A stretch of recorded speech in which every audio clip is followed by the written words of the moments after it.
Улымның бик матур фотосессиясы килде әле генә. Хәзер сезгә дә алдагы сторисда күрсәтәм. Бер сорауга җавап бирәсе килә. Менә элек гастрольләр белән йөргән вакытта балаларга игътибар әз иде. Дөресен әйткәндә, әлбәттә безнең няня бар, әни караша. Ярар ой язы инде аның биюгә йөри, аны алып баралар, алып кайталар, напарницы белән бергә йөри.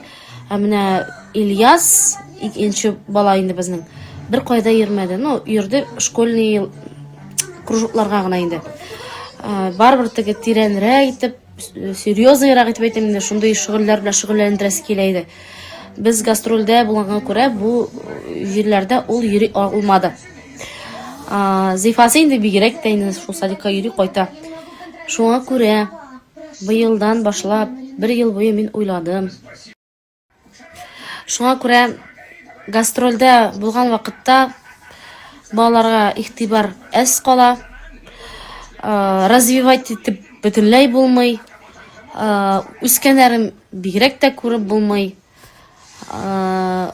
Диеп, әле шу бизнеста страдать итә диеп, мин быел концертларга чыкмадым. Без чыкмадык. Чөнки аның сәбәбе балалар иде. Һәм менә Ильясны без быелдан башлап ике төр юнәлеш буенча йөртә башладык. Ул беренчедән йөри Апуш балалар театрына, Сәйдәш мәдәният үзәгенә. Анда ул бик каты яратып йөри, атнага 4 тапкыр бара, 3 сәгатьтән. Анда вокал да, танец, биюләр, сәхнә теле. Бала күзгә күренеп ачыла бара. Аңа бик ошый. Мин артист булам ди. Бик ярата инде. Һәм инде икенчесе, без аны бирдек школа модыга. Авылында шулай ук инде сәхнәдә үзен тотырга, школа мода булгач инде мода күрсәтергә дип әйтим инде.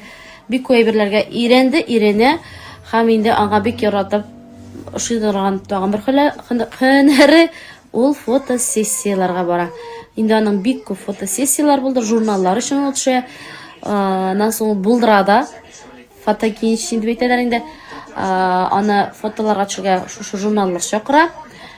Шушы престиж инде, һәм дә инде болай да балалар киемнәрен реклама өчен Ильяс фотоларга төшәргә барды. Менә шулай без өйдә тора башлагач, бала күзгә күренеп ачыла. Шулай ук инде аның кулинар сәләтләре дә ачыла. Мин сезгә аны күрсәтеп барам. Менә шул, дуслар, сәбәбе.